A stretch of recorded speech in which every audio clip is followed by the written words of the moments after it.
Call health సంస్థ ఆధ్వర్యంలో శిక్షణ పొందిన 44 మంది యువతీ యువకులకు సర్టిఫికెట్లు అందిస్తున్నారు మంత్రి కేటీఆర్. దీనికి సంబంధించిన ప్రోగ్రాంతో కేటీఆర్ మాట్లాడుతున్నారు. ప్రోగ్రాంలో లైవ్ చూద్దాం.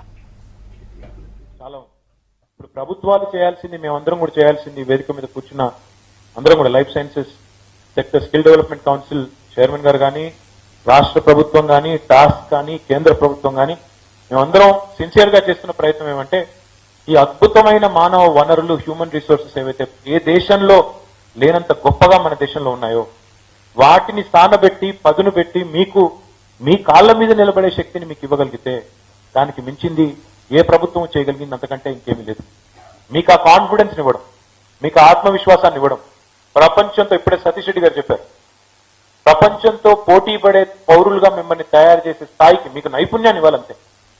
చైనాలో సామెత ఉంది, చైనీస్ భాషలో, ఒక మనిషి ఆకలి మీద ఉంటే ఆయనకి అయితే రోజు మనం చేపల కూర వండి పెట్టొచ్చు, లేదా చేపలు పట్టుకోవడం నేర్పించవచ్చు. రోజు చేపల కూర వండి పెడితే వాడు సోమరిపోతూ అవుతాడు, మొత్తం అంతా గవర్నమెంటే చేస్తుంది. వెంకయ్య నాయుడు గారు మన కేంద్ర మంత్రి ఎప్పుడు చెప్తా ఉంటారు, మన దేశంలో ట్రెండ్ ఉంది ఏంటంటే సబ్ కామ్ సర్కార్ కరేగా హమ్ బేకార్ బయటేగా, అంటే అన్ని పనులు సర్కారే చేస్తుంది. తిండి ప్రభుత్వం ఇస్తుంది, రేషన్ బియ్యం ఇవ్వాలి, పెన్షన్లు ఇవ్వాలి, ఇక మొత్తం అన్ని చేయాలి. ఇక కొన్ని రోజులు అయితే ఎలక్షన్లు వచ్చినాయంటే మేము ఇంటికి వచ్చి వండి పెడతామని కూడా చెప్తారు, అక్కడ దాకా పోతారు. సబ్ కామ్ సర్కార్ కరేగా హమ్ బేకార్ బయటగా అనే సిద్ధాంతం ఏదైతే ఉందో అది కరెక్ట్ కాదు. ఈరోజు మన దేశంలో ఏ దేశానికి లేనంత ఒక అద్భుతమైన అవకాశం మానవ వనరుల రూపంలో మన దేశంలో ఉంది. ఎస్, గవర్నమెంట్ ఉద్యోగాలు ఉన్నాయి, గవర్నమెంట్ లో రిక్రూట్మెంట్లు ఒకవైపు జరుగుతూ ఉన్నాయి, వాటికి విపరీతమైన ఒత్తిడి ఉంది. ఇంకోవైపు ఈరోజు చాలా ప్రోగ్రెసివ్, చాలా ప్రగతిశీలమైన పారిశ్రామిక విధానాలు తీసుకొచ్చి తద్వారా ఇన్వెస్ట్మెంట్స్ ఆకర్షించి ప్రపంచవ్యాప్తంగా మన పిల్లలకి ఈరోజు జపాన్ పోతున్నాము, కొరియా పోతున్నాము, అమెరికా పోతున్నాము, చైనా పోతున్నాము, మలేషియా పోతున్నాము. ఎందుకు పోతున్నాం? రాష్ట్రాలు మంత్రులు పోటీలు పడి వరల్డ్ ఎకనామిక్ ఫోరం పోతున్నాము. ఏ కారణం చేత పోతున్నాము? విహారయాత్రక. అక్కడ పోయి వాళ్ళని ఒప్పించి మెప్పించి భారతదేశం ఒక అద్భుతమైన అవకాశాల ఘని. ఈరోజు భారతదేశంలో అపారమైన పెట్టుబడికి అవకాశాలు ఉన్నాయి. ఇక్కడ పెట్టుబడి పెడితే మీకు లాభాలు వస్తాయి, మా వాళ్ళకు ఉద్యోగాలు వస్తాయి, మీ సంపదను మీరు పెంచుకోండి, మాకు ఉపాధి అవకాశాలు కల్పించండి, తద్వారా భారతదేశంలో ఉన్న గ్రోత్ ఆపర్చునిటీస్ ని మీరు అందిపుచ్చుకోండి అని చెప్పి వాళ్ళందరికీ మన విధానాల ద్వారా వారిని ఆకర్షించే ప్రయత్నం చేస్తా ఉన్నాం. నా రిక్వెస్ట్ ఏంటంటే మీ అందరితో కూడా ఈరోజు టాస్క్ లాంటి సంస్థ చాలా చక్కటి కార్యక్రమాలు చేస్తా ఉంది. Telangana academy for skill and knowledge, I'm really proud Sujeev has done exceptionally well. మొదట ఈ సంస్థ ప్రారంభించినాడు మనం ఐటీ మీద దృష్టి ఎక్కువ పెట్టినాం, టెక్నాలజీ, ముఖ్యంగా ఇన్ఫర్మేషన్ టెక్నాలజీ మీద దృష్టి పెట్టాం. కానీ ఈ రోజు I'm very very happy that you have entered into the life sciences domain as well along with LSSDC. Very excited that this will definitely provide lot more opportunities. దీనివల్ల ఇంకా చాలా అవకాశాలు మనకు రాబోతా ఉన్నాయి. ఈరోజు తెలంగాణ ప్రభుత్వం గౌరవ ముఖ్యమంత్రి గారి సారథ్యంలో ఎన్నో రంగాల్లో ఉపాధి అవకాశాలు సృష్టించడానికి చాలా ప్రయత్నాలు చేస్తా ఉన్నాం. వరంగల్ కేవలం అభివృద్ధి అంటే హైదరాబాద్ కి కేంద్రం కాకూడదు, అభివృద్ధిలోనే హైదరాబాద్ లోనే కేంద్రీకృతం కాకూడదు, ఇంకా ఇతర జిల్లాలకు పోవాలి, రిమోట్ డిస్ట్రిక్ట్స్ కూడా పోవాలి. ఆదిలాబాద్ నుంచి మొదలు పెడితే కొత్తగూడెం దాకా, భద్రాచలం దాకా కూడా అభివృద్ధి, ఆలంపూర్ దాకా కూడా రావాలి, అంతటా కూడా ఉపాధి అవకాశాలు పెరగాలి.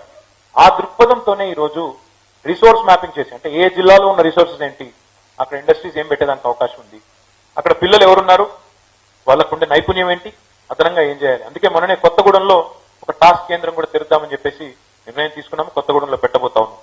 ఈ రకంగా మారుమూల ప్రాంతాలకు కూడా టాస్క్ విస్తరించాలి. ఈ స్కిల్లింగ్ అనేది ఒక రంగానికి పరిమితం కాకూడదు, ఒక ఇన్ఫర్మేషన్ టెక్నాలజీ రంగానికో లైఫ్ సైన్సెస్ కో పరిమితం కాకుండా అన్ని రంగాల్లో కూడా మనం ఈ నైపుణ్య శిక్షణని తీసుకెళ్లాలి. తద్వారా మన పిల్లల్ని వాళ్ళ కాళ్ళ మీద వాళ్ళు నిలబడే ఆత్మవిశ్వాసాన్ని మనం ఇవ్వగలిగితే అంతకు మించి చేయాల్సిందేం లేదు. ఇందాక నేను చెప్పినట్టు ప్రభుత్వాలు ఎన్నికలు వస్తే మీకు అన్ని కూడా చేస్తామని చెప్పే వాళ్ళు చాలా మంది ఉంటారు. కానీ మీ కాళ్ళ మీద మీకు నిలబడే శక్తినిస్తే మీరు జీవితాంతం కూడా మీ పని మీరు చేసుకుంటూ మీరు ఇంకో 10 మందికి ఉపాధినిచ్చే శక్తి మీకు వస్తుంది. అందుకే తెలంగాణ రాష్ట్ర ప్రభుత్వం మీరు గమనించినట్టయితే 2 రకాల కార్యక్రమాలు చేస్తా ఉన్నాం. హ్యూమన్ క్యాపిటల్, మానవ వనరులు, దీన్ని సంబంధించి 2 రకాల ప్రయత్నాలు ప్యారలల్ గా చేస్తా ఉన్నాం సమాంతరంగా. ఒకటి, ఎక్కడ చూసినా యంగ్స్టర్స్ లో కూడా 2 రకాలు ఉంటారు. ఒకరు జాబ్ సీకర్స్ ఉంటారు, నాకు ఉద్యోగం కావాలి, నేను ఉద్యోగం చేస్తాను, ఉద్యోగం చేసిన కుటుంబాన్ని నేను చూసుకుంటాను అనేది ఒకరు ఉంటారు. రెండోది జాబ్ క్రియేటర్స్ ఉంటారు. నేను జాబ్ చేయడం ఏంటి, నేను 10 మందికి జాబ్ ఇచ్చే విధంగా నేను సంపదను సృష్టిస్తాను, నేను ఉద్యోగాలు సృష్టిస్తాను, నా అంతట నేను కొత్త ఆవిష్కరణలకు కూడా నాంది పలుకుతాననే వాళ్ళు కూడా ఉంటారు. ఉత్సాహం ఉన్నవాళ్ళు, ధైర్యం ఉన్నవాళ్ళు, కొంత రిస్క్ కేసు అయినా సరే ముందుకు పోతామని. అలాంటి వాళ్ళ కోసం టీ హబ్ లాంటి సంస్థను పెట్టాం. తద్వారా కొత్త కొత్త ఆవిష్కరణలు, కొత్త కొత్త ఐడియాస్ కి ఒక వేదిక ఉండాలి. ఇంకోవైపు స్కిల్లింగ్ జరగాలి. ఎవరైతే ఉద్యోగాలు కావాలనుకుంటున్నారో, జాబ్ సీకర్స్ ఎవరైతే ఉన్నారో వారికి ఆపర్చునిటీ ఇవ్వాలి గవర్నమెంట్. జాబ్ క్రియేటర్స్ గా మారదాం అనుకుంటున్న వాళ్ళు వారికి కూడా ఆపర్చునిటీ ఇవ్వాలి. అయితే ఈ ప్రక్రియ కొంత కష్టమైన ప్రక్రియ. ఇప్పుడు ఎవరికి మాత్రం ఉండదు. అల్లావుద్దీన్ అద్భుత దీపం ఏదైనా నా దగ్గర ఉంటే తెలంగాణలో లేదా భారతదేశంలో ఉండే కోట్లాది మంది పిల్లలు ఎవరైతే ఉద్యోగాల కోసం వెతుకుతా ఉన్నారో వారందరికీ కూడా వెంటనే ఉద్యోగాలు ఇవ్వాలని మాకు కూడా ఉంటుంది. ఎవరికి ఉండదు? ఏ ప్రభుత్వానికైనా ఉద్యోగాలు ఇవ్వద్దని ఉంటుందా? ఏ ప్రభుత్వానికైనా ఎవరితోనైనా ముఖ్యంగా యువతతో గొడవ పెట్టుకోవాలని, లేకపోతే యువతతో వాళ్ళు అడుగుతున్నది చేయకుండా ఉండాలని ఉంటుందా? కాబట్టి ఈ ప్రాసెస్ కి టైం పడుతుంది. పెట్టుబడులు ఆకర్షించాలన్న ఇండియా లాంటి దేశం మీద ప్రపంచంలో ఎన్నో అపోహలు ఉన్నాయి. India is a very tough country to do business అని, ఇండియాలో రకరకాల అవినీతి ఉంటుందని, ప్రభుత్వంలో అక్కడ పర్మిషన్ రావడానికే ఏళ్ల తరబడి పడుతుందని, ఇట్లాంటి అపోహలు ఎన్నో ఉన్నాయి ప్రపంచవ్యాప్తంగా. ఇప్పుడిప్పుడే ఇండియా వైపు సానుకూలంగా పరిస్థితులు మారుతా ఉన్నాయి. ఎన్నో దేశాలు తిరిగి ఎంతో మందిని కలిసి వారిని ఇక్కడికి ఆకర్షించి పోనీ భారతదేశంలోనే పారిశ్రామికవేత్తలుగా ఎదిగేయాలనుకునే వారికి ఆలంబనగా నిలిచే ఒక మంచి ప్రగతిశీల పారిశ్రామిక విధానాన్ని తీసుకొచ్చి ఈ కార్యక్రమాలన్నీ ఎందుకు చేస్తామంటే ultimately goal of the government is only one: employment creation and wealth creation. ఈ రెండింటి దిశగా తెలంగాణ ప్రభుత్వం గౌరవ ముఖ్యమంత్రి గారి సారథ్యంలో చాలా సిన్సియర్ గా, ఇక్కడ కూర్చున్న ఎంతమంది పిల్లలు ఉన్నారు మీరందరికీ కూడా టాస్క్ లాంటి ఒక సంస్థ రాష్ట్ర ప్రభుత్వం అండగా నిలబడడం వల్ల దానికి మరి గౌరవనీయులు సతీష్ రెడ్డి గారు, హరి గారు, ప్రైవేట్ రంగం వారు కూడా ముందుకొచ్చి ప్రభుత్వంతో పార్ట్నర్షిప్ లోకి రావడం వల్ల వెంటనే ఈ అవకాశాలు సృష్టించగలరు. ఇంకా చాలా చేయాల్సింది చాలా ఉంది. లక్షలాది మందికి ఉద్యోగాలు ఇవ్వాలనేది మా విధానం కూడా. లక్షల కోట్ల పెట్టుబడులు తీసుకురావాలి. డెఫినెట్ గా అవన్నీ కూడా మన ఎకానమీలోకి ఇన్ఫ్యూజ్ చేయాలి. తద్వారా we should be able to create more wealth and more employment opportunities. అదే విధానంలో ముందుకు పోతున్నాం, కానీ దీనికి కొంత సమయం పడుతుంది. సహజంగానే ఈ లెర్నింగ్ కర్వ్ కొంత టైం పడుతుంది. కాబట్టి దయచేసి నేను మీ ద్వారా రాష్ట్రంలోని మరి చాలా మంది పిల్లలు ఎవరైతే ఉద్యోగాల కోసం చూస్తా ఉన్నారో ప్రైవేట్ రంగంలో కానీ గవర్నమెంట్ లో కానీ వారందరికీ కూడా అపీల్ చేసేది, తెలంగాణ గవర్నమెంట్ ఈ రోజు తన ప్రయత్నాలతో తన శ్రమతో భారతదేశంలోనే ఒక ఫాస్టెస్ట్ గ్రోయింగ్ స్టేట్ గా ఉంది. చాలా రంగాల్లో we are considered as a progressive state in the entire country, especially on the industry sector, on business friendliness, ease of doing business. We are the number one state in the country. భవిష్యత్తు చాలా ఆశావహంగా ఉంది. మనం ఈ సందర్భంగా మనం ఏదైనా చేయకూడని పనులు చేసి ఆందోళనలకు దిగి అవసరం లేని కొంతమంది రెచ్చగొట్టి ఎవరైనా కార్యక్రమాలు చేస్తే వారికి మనం అండగా నిలబడితే దానివల్ల మన రాష్ట్రమే దెబ్బతింటుంది. రాష్ట్రంలోని వాతావరణం దెబ్బతినే అవకాశం ఉంది. ఎందుకంటే రాష్ట్రంలో అన్ని సానుకూలంగా ఉన్నాయి. ఇక్కడ లా అండ్ ఆర్డర్ బాగుంది, విద్యుత్ సరఫరా బాగుంది, ఎంప్లాయ్మెంట్ పాలసీ బాగుంది, స్కిల్డ్ మ్యాన్ పవర్ ఉంది, మానవ వనరులు ఉన్నాయి, నైపుణ్యం ఉన్న మానవ వనరులు ఉన్నాయి, ఇన్ఫ్రాస్ట్రక్చర్ బాగుంది, అన్ని బాగున్నాయి అనుకుంటే పెట్టుబడులు వస్తాయి. అశాంతి ఉంది, ఇక్కడ అస్థిరత ఉంది, ఇక్కడ ఇరిటేషన్స్ ఉన్నాయి, గొడవ చేసే వాళ్ళు ఉన్నారు, పెట్టుబడులకు విఘాతం కల్పించే వాళ్ళు ఉన్నారు అనుకున్నప్పుడు మరి వచ్చే వాళ్ళు కూడా 1-2 సార్లు ఆలోచించుకుంటారు. ఎందుకంటే ఈరోజు పోటీ తెలంగాణకి ఇంకా ఇతర రాష్ట్రాలకి లేదు. దేశంలో పోటీ ప్రపంచవ్యాప్తంగా ఉంది. పెట్టుబడులను ఆకర్షించే విషయంలో ప్రపంచవ్యాప్తమైన పోటీ ఉంది.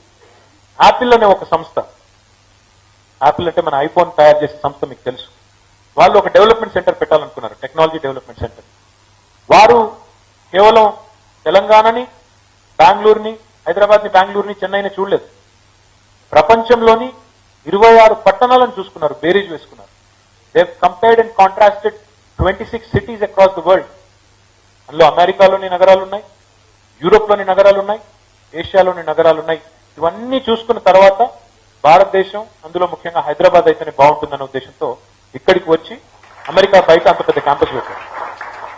ఇది ఎందుకు? అందులో ఒక ముఖ్యమైన అంశం, డెఫినెట్ గా ఇక్కడ పొలిటికల్ స్టెబిలిటీ ఉంది, ఎకనామిక్ స్టెబిలిటీ ఉంది, ఎకనామిక్ బయోఎన్సీ ఉంది, భవిష్యత్ గ్రోత్ రేట్ విపరీతంగా ఉంది, బ్రహ్మాండంగా ఉంది. బికాజ్ భారతదేశం 8 to 10% పెరుగుతా ఉంది ప్రయాణం. మన growth rate of the country is about 8 to 10%. Telangana is growing at 16 to 19% on annual basis. So ఇంత వేగంగా అభివృద్ధి చెందుతున్న రాష్ట్రం, ఇంత శరవేగంగా ముందుకు పోతున్న రాష్ట్రం, ఇదే పద్ధతిలో ముందుకు పోవాలంటే శాంతి భద్రతలు బాగుండాలి, ఎకనామిక్ స్టెబిలిటీ ఉండాలి, అదే రకంగా ఈ గ్రోత్ ఇట్లే కంటిన్యూ కావాలి అంటే నైపుణ్యం ఉన్న మానవ వనరులు ఉండాలి. సో బట్ ఇంత కాంప్రిహెన్సివ్ వ్యూ అందరికీ ఉండదు, ఇంత ఇంటిగ్రేటెడ్ వ్యూ అందరికీ ఉండదు. ఒక్కొక్కరు ఒక్కోలా నాకు ఉద్యోగం కావాలి అంతే. నీకు ఉద్యోగం కావాలి కరెక్టే, దాన్ని తప్పని ఎవరు అనట్లేదు.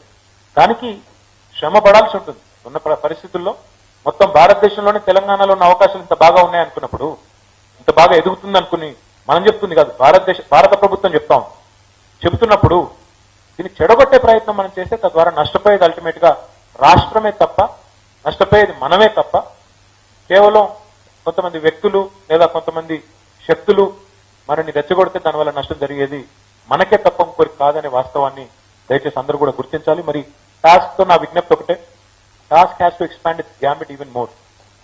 In fact, life sciences, I am excited because I think IT was a good starting point. Life sciences, I think you have forayed now. I am very glad you are going forward. The Honorable Chief Minister's vision is even more comprehensive. He wants to get into a mode. Germany లాంటి దేశంలో ఒక dual programme ఉంది, చదువుకుంటూనే పనిచేసే programme. On the one hand, you are engaged in an academic institution. At the same time, ఒక practice school మాదిరిగా ఒక 6 నెలలు లేదా ఒక సంవత్సరం పాటు మీరు ఒక పరిశ్రమలు, ఉదాహరణకి మీరు మెకానికల్ డిప్లొమా చేస్తున్నారు అనుకోండి, లేదా మెకానికల్ ఇంజనీరింగ్ చేస్తున్నారు, ఒక మ్యానుఫ్యాక్చరింగ్ రంగంలో మీరు అందులో మిమ్మల్ని మీ చదువుల్ని దాన్ని ఇంటిగ్రేట్ చేస్తూ చదువుతూనే పనిచేయడం. ఎందుకంటే నాకు కూడా నేను చదువుకున్నప్పుడు థియరీ నేర్పిస్తారు చదువులో, కానీ ప్రాక్టీస్ చేసే వరకు దాని విలువ అర్థం కాదు మనకి. థియరీకి ప్రాక్టీస్కి చాలా తేడా ఉంటుంది. The biggest complaint I heard with lot of these multinationals, చాలా మందితో కూడా ఏమంటే, your children while they are academically sound, మీ పిల్లలు మీ దేశంలో పిల్లలందరూ కూడా, మన రాష్ట్రానికి సంబంధించిన దేశం మొత్తంలో కూడా చాలా అకాడమిక్ గా చాలా సౌండ్ మీరు, మరి కానీ మేము ఎంప్లాయ్ చేసుకుని మళ్ళీ వాళ్ళకి ట్రైనింగ్ ఇవ్వాల్సి వస్తుంది, ఎంప్లాయ్ చేసుకుని మళ్ళీ ట్రైనింగ్ ఇచ్చి అప్పుడు మొదలు పెట్టాల్సి వస్తుంది. దానిలో ఒక విలువైన 6 నెలలు సంవత్సర కాలం పోతుంది. కాబట్టి మీ పిల్లల్ని జాబ్ రెడీ తయారు చేయండి. డే 1 ఒక కంపెనీలో చేరిన మొట్టమొదటి రోజే జాబ్ కి సిద్ధంగా డే 1 నుంచే పనిచేసే విధంగా తయారు చేయండి. ఆ నైపుణ్యాన్ని మీరు రంగరించి ఆ నైపుణ్యాన్ని అద్ది ప్రపంచానికి అందించండి అని చెప్తా ఉన్నాను. సో ఆ దిశగా తెలంగాణ రాష్ట్ర ప్రభుత్వం ఒక స్కిల్ మిషన్ ని కూడా తొందరలో, తెలంగాణ స్టేట్ స్కిల్ మిషన్ ని కూడా తొందరలో ప్రారంభించబోతా ఉన్నాం. టాస్క్ తో పాటు ఇంకా మరి దీన్ని ఇంకొక స్థాయికి తీసుకెళ్లేదానికి ఈ క్రమంలో కేవలం ఐటీ, ఫార్మా మాత్రమే కాకుండా, లైఫ్ సైన్సెస్ మాత్రమే కాకుండా ఇంకా చాలా రంగాల్లోని పిల్లలకు కూడా వేలాదిగా లక్షలాదిగా శిక్షణ ఇస్తాం. This is one of the priority sectors of the government. Skilling and enabling them and ensuring that they become employable and industry ready. Day 1 ఒకవేళ మనకు ఉద్యోగం వస్తే ఆ రోజు నుంచే పని మొదలు పెట్టే విధంగా పూర్తి స్థాయి సత్తా రంగరించుకుని అనేది మన ఆలోచన. చాలా మంది పిల్లలు ఇప్పుడు సాయి కిరణ్ గాని, అమ్మాయి పేరు మర్చిపోయింది, కళ్యాణి గాని ఎంత చక్కగా మాట్లాడినారో మీరు చూసినారు. People say, researches show public speaking is more fear than death. అంటే చావు కంటే కూడా 10 మందిలో మాట్లాడడానికి భయపడే వాళ్ళు ఎక్కువ ఉంటారు. వాస్తవం అంత ఇబ్బంది ఉంటుంది. కానీ ఆ ధైర్యాన్ని మీరు సంతరించుకోవాలి అంటే మీకు ఈ రకమైన శిక్షణ అవసరం. సాఫ్ట్ స్కిల్స్ మీకు అంతా ఉంది, బ్రహ్మాండంగా పనిచేసే సత్తా ఉంది, బ్రహ్మాండంగా పనిచేసే తెలివితేటలు ఉన్నాయి.